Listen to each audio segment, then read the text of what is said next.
Welcome back to Machine Learning Guide. I'm your host, Tyler Ranelli. MLG teaches the fundamentals of machine learning and artificial intelligence. It covers intuition, models, math, languages, frameworks, and more. Where your other machine learning resources provide the trees, I provide the forest. Visual is the best primary learning modality, but audio is a great supplement during exercise, commute, and chores.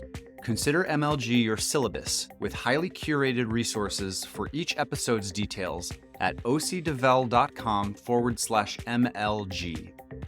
I'm also starting a new podcast which could use your support. It's called Lefnir's Life Hacks and teaches productivity-focused tips and tricks, some which could prove beneficial in your machine learning education journey. Find that at ocdevel.com/LLH. This is episode 20, Natural Language Processing Part 3. This is the final episode on shallow natural language algorithms before we finally go into deep learning natural language processing in the next episode. Remember that we're doing the shallow, classical, traditional algorithms to NLP for foundational purposes. So remember that we've been working with sort of 3 layers of NLP technology. The first being real simple sort of cleanup stuff, regular expression-y text pre-processing and cleanup like lemmatization, tokenization, stemming, stop word removal, and the like. Then there's the middle layer of sort of power tools that we're going to be using along the way. Syntax tools in NLP like part-of-speech tagging and named entity recognition. And then there's the high level of goals that we're trying to accomplish in NLP, things like question answering, sentiment analysis, text classification, search engines, and the like. We've already solved 3 high-level goals of NLP, the first being text classification, sentiment analysis, spam detection, etc. We use naive Bayes for a very simple text classification algorithm. We didn't even have to use really any tools in our tool belt. We just processed our document as a bag of words representation and just threw that into the naive Bayes model,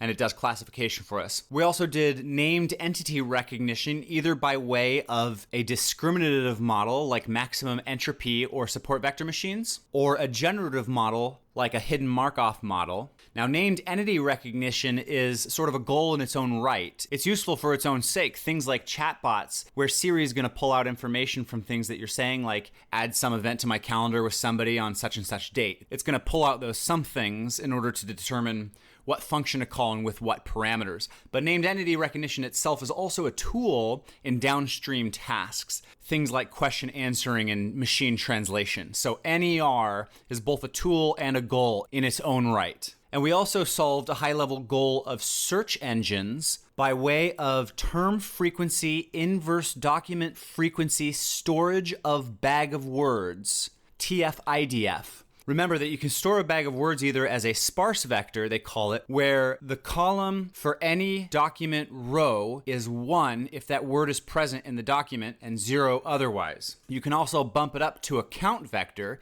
where we count the number of times a word is present in a document, and you can bump that up to a TF-IDF representation of words in a document, which is basically the inverse score of a word based on its rarity across documents. So the less common a word is in documents, the higher the score it gets in this TF-IDF ranking system. And then you use cosine similarity between a query and documents or documents and documents in order to determine document similarity or which documents to retrieve in a search engine.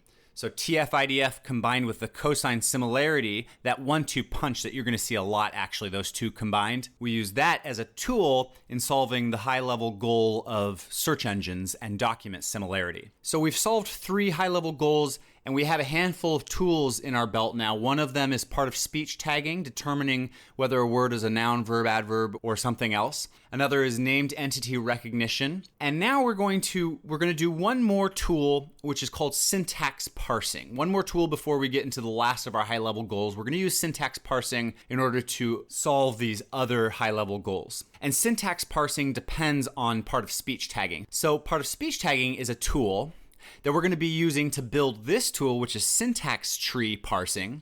And as far as I know, you don't really use part of speech tagging for anything else. So it's a tool for a tool.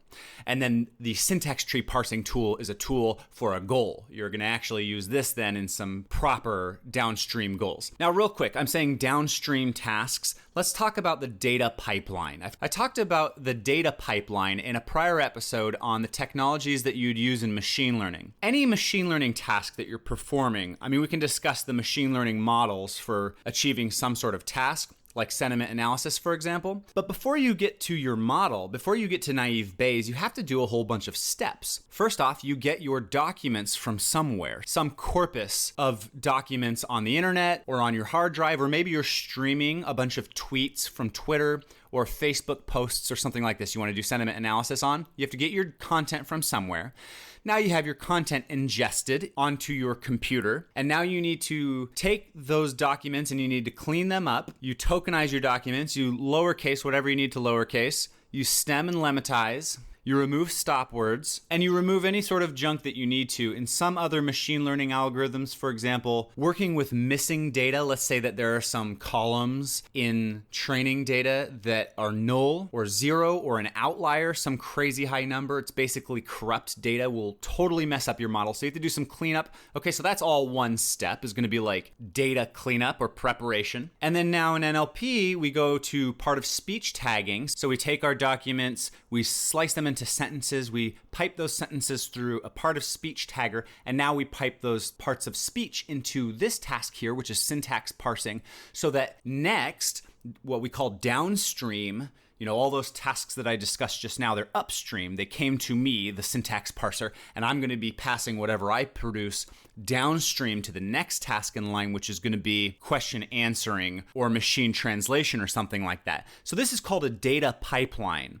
There are various discrete tasks that we need to perform. So for small projects, you can do this all on your own computer, on your laptop, whatever. You just have some coordinated sequence of events. First, you ingest the data. As soon as that's done, it gets pre-processed. As soon as that's done, you do part of speech tagging and so on. But oftentimes for larger projects that a company is working on full-time, for example, they're going to have a data pipeline spanning multiple computers, where maybe one computer is dedicated to one specific task in this pipeline, or even multiple computers dedicated to a particular task. So for example, the data ingestion piece of the pipeline might be a very heavy-duty piece, and so you might have 2 or 3 computers on that task. That's where you would use something like Spark or Hadoop, Hadoop, and Spark. Those are your 2 very popular frameworks for handling distributed computing of data pipelines like this. So you see that a lot here in NLP, data pipelines. Going from left to right, we're going to pipe in a bunch of data from a corpus or corpora.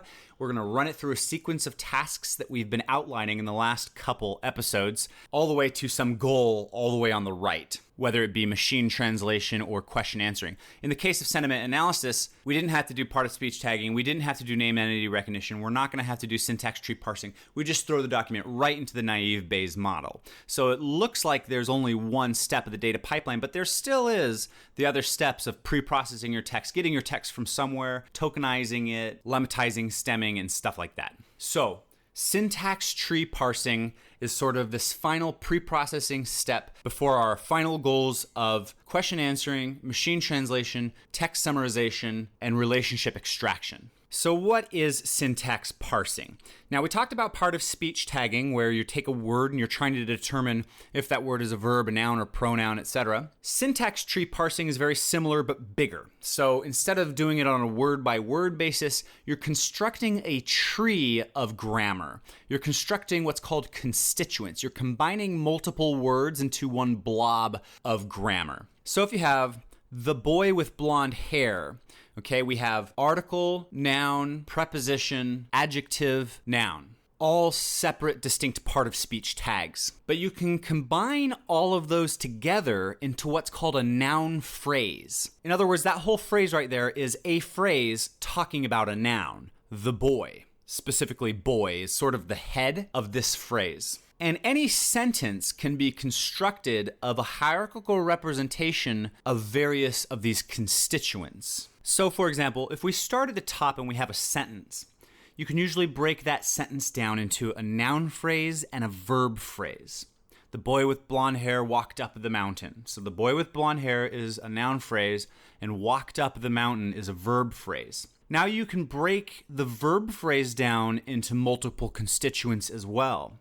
So walked up the mountain is walked up and then the mountain. The mountain is a noun phrase. It's mountain being the head of that noun phrase. And walked up is a verb phrase. And then each of those two now simply break down into their individual part of speech tags. So that noun phrase gets broken down into the mountain, which is called article and noun. So you see there's like this hierarchical tree structure collecting parts of speech tags at the very base into aggregate chunks as it goes along. Now, the old way that we used to do this in traditional NLP before machine learning came around was that these were hard-coded rules. Linguists determined that there were rules that you could write down that would cover a majority of sentences accurately, such that, for example, maybe it is the case that most sentences do break down specifically as noun phrase and verb phrase. And then a noun phrase can break down as a determiner and a noun, or an adjective and another noun phrase. So we have this or. A rule that we develop, what we call a production, can either be one thing or the other. So what they do is they write these down on paper or in a computer. You can imagine maybe 5 lines. So in the first line, we have S for sentence becomes, so we draw an arrow from left to right, NP for noun phrase, and VP for verb phrase. So S arrow, NP, VP, which says there's a production rule such that a sentence can be broken down into a noun phrase and a verb phrase. And then the next line, so we hit enter, and we write VP, arrow, V, NP. So verb phrase can become verb, noun phrase. And then in the next line, we say NP, arrow, DET, determiner, N, or like a bar, a vertical bar, adjective, noun phrase. And you write some amount of these rules, these production rules, and it ends up being maybe like 5 or 6 lines. And now what you can do is you can pipe in your sentence and you can sort of build it up from the bottom up in the opposite direction. So you have your sentence as a sequence of part of speech tags, which you've gotten from your part of speech tagging part in your data pipeline, which we covered in the last episode. Your sentence comes tagged with each word's part of speech using either a maximum entropy model or a hidden Markov model. You pipe that into this construct, which we call a context-free grammar, a CFG. You pipe it into the CFG, and then you can build up your constituents by following these rules and how they collect various parts of speech tags, and then how groupings of those themselves collect into other constituents, and how various other constituents collect all the way up until you have finally the sentence. So you build a tree representation of grammar for your sentence. And this was hard-coded rules that came from linguists. Well, this didn't work out very well because over time we realized these hard-coded rules, it sounds like language follows very specific rules, but there is difficulty in language. There's difficulty in NLP. A classic example, I love this one, is there was a news headline that says, Pope's baby steps on gays. Now, the way that's supposed to sound is Pope's baby steps on gays. Noun phrase being Pope's baby steps and prepositional phrase being on gays. So you can see there's difficulty in language where these hard-coded rules really, they'll take us only so far. And that's, of course, where machine learning comes in. Machine learning, of course, will look at context and it will look at various attributes of whatever construct it's looking at the moment and come up with some sort of probabilistic approach to take. So the machine learning approach to context-free grammars is called probabilistic context-free grammars. Instead of having hard-coded production rules where a sentence becomes a noun phrase and a verb phrase becomes a this and a that, you learn from your training data what proportion of times a verb phrase becomes this and that or becomes this and the other thing. So what proportion of noun phrases are determiner noun compared to adjective noun phrase. So it's a probabilistic approach. And then you might be able to use some language model to kind of hold your hand in determining what's the best production to take at your current step. And the algorithm that is very common in traditional probabilistic context-free grammars, PCFGs, is called the CKY algorithm. I think it's just three people's names, Koch, Younger, and Kasami. Anyway, it's the CKY algorithm. I'm not going to get into it, but it's the traditional algorithm used for developing probabilistic context-free grammars. Okay, now where do we get this training data? Where do we get a whole bunch of data with tagged production rules that we could build up these PCFGs? We get them from something called the Penn Tree Bank, PENN. It's a very common lexicon used for grammar tasks, training grammar models like syntax trees or part of speech tagging. A lexicon is basically like a helper tome, like a book. A dictionary would be a lexicon, and a thesaurus would be a lexicon. And of course, NLTK, the Python library of NLP tools, has all sorts of lexicons, lexica, in its library. So it has a very popular thesaurus/dictionary for digital use, what's called WordNet. And it's just like the name sounds, it's a web of words. It's a web of how words relate to each other. And you can use that to help you in deciding maybe what word comes next in a language model, given your context, because, for example, you have synonyms and homonyms. And so WordNet is a common lexicon used for word-related tasks. Well, the Penn Tree Bank is a very common lexicon used for grammar-related tasks. And what it is a whole bunch of sentences pre-tagged with their grammatical breakdown, with their grammar structure. And of course, grammar structure is hierarchical, so we use something like an XML format. So your machine learning algorithm, your CKY algorithm, would go through millions of these sentences in the Penn Tree Bank to build up a probabilistic context-free grammar of production rules so that you can parse your hierarchical grammar breakdown of a sentence in your inference step. Now, there's a second take on grammar parsing, on syntax tree parsing. This take here was called grammar parsing, context-free grammars, probabilistic context-free grammars. There's another type called dependency parsing, and it's a little bit different. Dependency parsers parse the grammar of your sentence in a different way. Rather than breaking things down in a production rule system of left becomes right, this one, what it does is it draws arrows on your words. It reads all your words from left to right, and it builds up sort of this sequence of arcs drawn as arrows where words depend on other words, where one word depends on another word in some way. So maybe one noun is the subject of a verb. So for example, Alice saw Bob reading in the hallway. Alice is the noun subject of the verb saw. And so from saw, we will draw an arrow, an arc, arcing to the left and landing on Alice, pointing to Alice. And Bob also depends on saw, so we also draw a right arc from saw to Bob. And then in the hallway, we draw in is a right arc to hallway, and hallway is a left arc to the, which is the determiner arc. So we have these arcs. It looks sort of like an airplane traveling across your words, making multiple destinations, or a frog jumping from word to word, leaving this arrow arc system in its path. And you may choose to label these arcs with what type of dependency is expressed between these words. And then what you have in the end is one of your words in that sentence is what's called the root word. It's the crux of what's happening in the entire sentence. In this case, the root word is saw. That's the main gist of what's being expressed in this sentence, is that somebody saw somebody else. And so saw is your root word. You can sort of pinch it and pull it up into the air. Let's say the sentence was lying on a table. You can pull this thing up into the air and it sort of looks like a mobile, however you pronounce it, like above a baby's cradle. So you can see the grammar here is expressed differently than in the case with a context-free grammar. So we have grammar parsing as one approach to syntax parsing,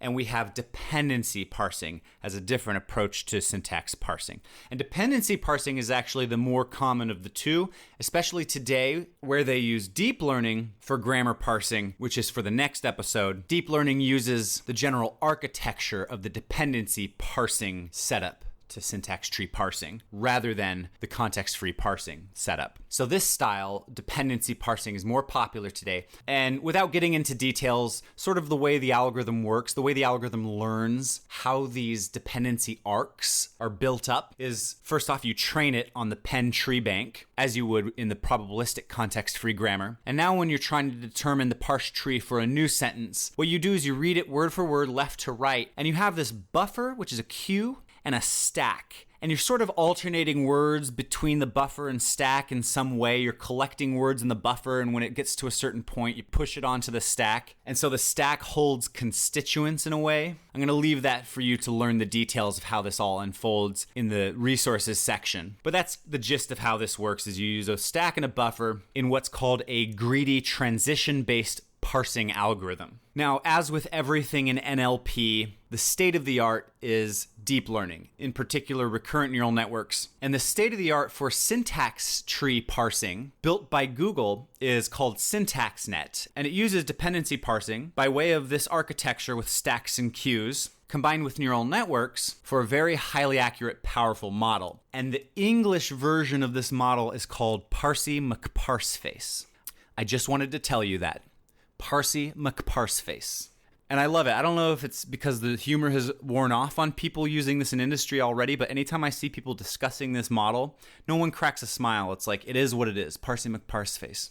Okay, so that's syntax parsing. We had probabilistic context-free grammars, PCFGs, or alternatively, dependency tree parsing by way of the greedy transition-based parsing algorithm. And that's what we tend to use in the wild, dependency parsing, for building up a hierarchical grammar representation of a sentence. Now, what would we use this parse tree for? Well, a very obvious win is one of our goals that we've discussed previously called relationship extraction. So, I'm going to discuss the rest of the goals of this episode by way of a visualization that you Google search something. So let's say that you Google search, who is the Prime Minister of England? Now, Google will do a lot of stuff when you make that query, a lot of NLP-related tasks. First off, it's going to find a bunch of relevant documents to your query. It's going to use TF-IDF combined with cosine similarity across various documents. We've already talked about that one. Second off, it's going to find ads for you. It's also, as far as I understand, going to be using TF-IDF with cosine similarity to products in its ads database and your query. So it's going to show you ads. It's also going to answer your question. You asked a question, who is the Prime Minister of England? It's going to answer your question in that snippet card at the top of the search results, which I think is a very powerful tool. And it'll also sometimes build up some sort of relationship database on the right. You've seen this sometimes. If you Google search some company or some person, it'll build this card on the right, and it'll have various attributes about that person or organization. Maybe what company they work for, when they were born, when they died, or when was some organization founded, who are its founding members, who are the members of some band, or who starred in some movie. All these things. And that card on the right is a combination of relationship extraction and named entity recognition. So just out of curiosity, right now, I Googled Prime Minister of England, and it doesn't have any information on the right. I'm actually surprised. But if I Google Ryan Adams, it has a card. He's my favorite singer. It has a card on the right, and it says available on Spotify, YouTube, iHeartRadio. Has a little blurb about him from Wikipedia. It has his height. And then it has his spouse, Mandy Moore, which I don't believe they're married anymore. I don't know. Now, the spouse, Mandy Moore, first off, a named entity was pulled out of some information database, presumably Wikipedia for that, but a relationship was built between Ryan Adams and Mandy Moore. What type of relationship is it? It's a spouse relationship. It's a marriage relationship. And then the way that that is pulled out, the way that that information is extracted from the document is by way of syntax parsing. So syntax parsing was able to tell us a relationship on the left and the right. So that's an instant win for syntax parsing, is relationship extraction. But let's take it up a notch. Let's turn the heater up and talk about something that combines a lot of the tools that we've learned in these few episodes into one very lofty goal of question answering the question, who is the Prime Minister of England? And like I said, they answer the question on Google in a card, a snippet at the top of the search results. So let's go through all the tools that are used for question answering. The first tool that is used is TF-IDF, term frequency, inverse document frequency, combined with cosine similarity to simply find a bunch of documents that would have the answer. What documents have the words Prime Minister and England? And remember, you use TF-IDF to highly rank the rarer words, which indeed those three words are rare, by comparison to who and is and the, which are very common words. Those are actually stop words. We don't have to remove them because we're using TF-IDF to low rank them. So we find a handful of documents which are relevant. Now within each of those documents, within each of those web pages, the answer is in one or two or three of the sentences. It's not in the whole document itself. Somewhere in those documents, contained maybe in just one sentence, is the answer to our question. So we will use TF-IDF once more to remove all of the garbage sentences and narrow it down to a handful of sentences from every document that we're now going to look through. These are going to be our candidate sentences. Now here's what we're going to do. This is really cool, I think. We're going to take our question, who is the Prime Minister of England? And we're going to syntax parse it. We're going to create a parse tree of that sentence. Then we're going to figure out what is sort of the question word in that sentence. The question word is who. It's sort of, we call it the WH word. Who, what, when, where, why. What is the question word? And we pull it out. We pull it out of our syntax tree and we replace it with a blank, an underscore, a nothing. We're going to fill that slot. Now we're going to take all of the sentences from our documents that we have already selected with TF-IDF and cosine similarity. We're going to syntax parse all of those sentences, and we're going to find the tree that best matches our tree. We said, who is the Prime Minister of England? And somewhere in all those sentences is blank is the Prime Minister of England. But because it could be worded the opposite or in some other way, the Prime Minister of England is blank, we want some level of probability on a syntax tree rather than just grepping these sentences. That's why we have a syntax tree handy, and that's why we have probability and machine learning at play, is that we can determine to what extent certain parse trees are a better match to our query's parse tree than other parse trees in all of these sentences. Now, the word who that we pulled out of our parse tree on the left, we don't throw it away. We use it to determine what sort of entity we're looking for. The word who indicates that there's a person we're looking for. Maybe the word which or what could indicate that we're looking for an organization or some other thing. When is going to be a date, and so on. So we're going to use that WH word, that question word, to determine what type of named entity it is we're looking for. So, of all of the sentences from all those documents, which ones have a decent parse tree match? And which one fill in that blank in the parse tree with the type of named entity we're looking for, namely a person. And ding, ding, ding, 3 or 4 or 5 of them seem to all agree that Theresa May is the Prime Minister of England. So we used part of speech tagging to build our syntax tree parsing model. Okay, so we used one tool to make another tool. We used that tool in this questioning answering system. We used TF-IDF and cosine similarity, and we used named entity recognition. So we used 4 of our tools in order to answer a question in a pretty slick and elegant way, in my opinion. Question answering. Very, very cool. Okay, let's move on to text summarization. So one goal of NLP is to take a document and to summarize what's being said in the document. So let's say that maybe we have the meeting notes from some meeting in a business because the CEO is too busy to attend. He just wants the cliff notes. He wants the 5-sentence summary of what was discussed in that entire hour, the important takeaway. Now, this isn't going to use a whole lot of tools. We're basically going to be using just TF-IDF and cosine similarity. One approach is we can take all of the sentences of the document, which is the meeting notes, and we can just use TF-IDF to determine effectively what are the rare sentences. What are the sentences that have some information packed into them? Why? Because they have words in them that are uncommon by way of their TF-IDF score.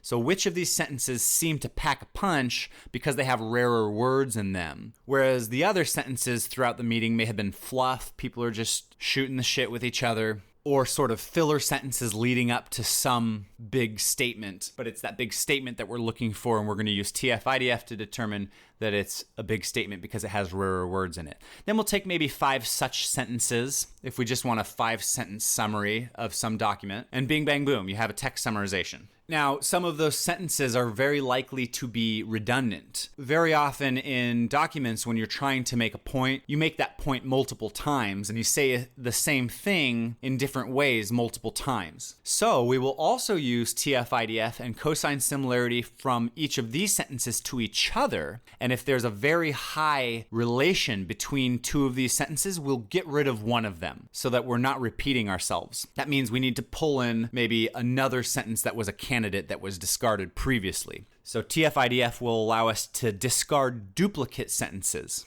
Now, this isn't the only approach to text summarization. Another approach, which also uses TF-IDF, is called text rank. And this is an interesting approach. What we do is we take our document and we split it into sentences, and each of those sentences is a node in a graph. So each of those sentences is a circle drawn on a piece of paper, and they all connect to each other in some way. So we have a graph connecting all of these sentences to each other. And how do they connect? They connect to each other by cosine similarity, using TF-IDF storage representation. In other words, we're looking at the similarity of each sentence to each other and scoring their similarity to each other as a score on this arc. So in other words, the line that we draw between two circles, we draw a number next to that arc, and that number is the score of similarity between these two sentences. And what we will find when we're done building a graph of all of our sentences and how they relate to each other is that there tends to be a few nodes that it seems all nodes are pointing to. There will tend to be a few nodes that a lot of nodes are sort of talking about. It's like they're the most popular sentences. They're the cool kids in our graph. They're the nodes that all the nodes are looking at. So we take the top 5 most popular sentences and splice them together, and there you have a summarization of the document.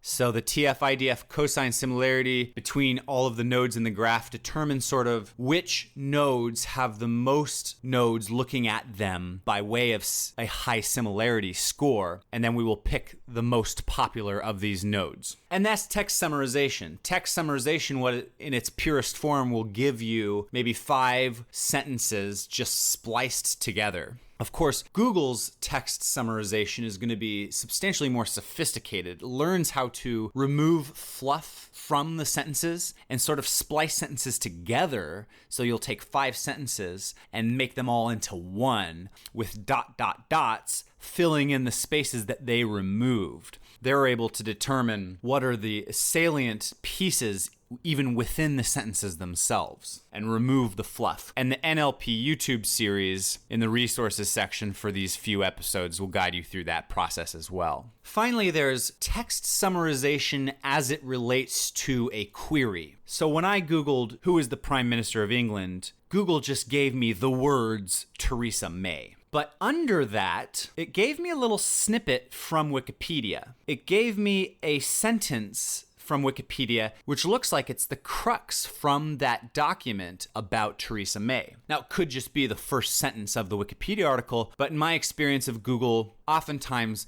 they will give you a snippet, the most important piece of information about whatever it is you're looking for, where they answered your question. They already answered your question with 1 or 2 words, but also here's a snippet of information about that answer. So that's called query-based summarization. And it's a combination of the prior 2 goals that I discussed, question answering using a combination of TF-IDF, syntax parsing and named entity recognition, and text summarization using simply TF-IDF to pick out the most salient sentences of a document. And you can imagine how this is performed. Effectively, what we could just do is grab the sentences that were used in answering the question. So there we solved a handful of goals with the tools that we've learned. And I went through that pretty fast. Once you know the tools, which is the hard part, solving the goals is just a matter of intuitively piecing these things together. Now, let's talk about machine translation. I am not going to teach you how machine translation works in the classical, traditional, shallow NLP sense. Why? Because it is too hard and it is simply not state-of-the-art by any means. State-of-the-art is deep learning, what's called neural machine translation systems using recurrent neural networks. The mighty RNN, recurrent neural network that I keep mentioning over and over and over that we're going to be talking about in the next episode. Where a lot of the tasks in shallow NLP are still useful to know. I've said this over and over. Shallow algorithms are faster and less data hungry. So you might use shallow algorithms getting started with your project, or if you just don't have the compute power or access to the type of data you need to put deep learning to task. And also, a lot of the architectures that we're describing here, such as the greedy transition-based parsing algorithm of dependency parsing for syntax trees, these architectures are still used in the deep learning approach. It's just that where inside of that architecture we previously might use a discriminative model like a support vector machine or a maximum entropy model, or a generative model like a Markov chain or hidden Markov model, we're going to replace those with our deep learning architectures like a recurrent neural network. But the sort of overall paradigm surrounding a particular NLP task still remains. So it's useful to know what I've been teaching you in these last few episodes, but that's not the case with machine translation. Machine translation, the old way, was just a world of machinery. Imagine a factory with conveyor belts and boilers and forklifts and all sorts of just junk going on inside. And you imagine this factory is kind of like bulging and steam's coming out, and it's like all these moving parts. There are so many moving parts in traditional machine translation, and you will be using all of the tools from the last few episodes in traditional machine translation. There's this step called the encoder and decoder step that uses Bayesian inference, Bayesian statistics. There's a step called alignment, which is an NLP tool that we haven't talked about in these few episodes, mostly because it applies, as far as I understand, primarily to traditional machine translation. And the process of alignment is basically you have your sentence on the left coming from French and your sentence on the right translating to English, and the words align with each other in some way that's non-intuitive. And you will use syntax parsing to hold your hand in that process.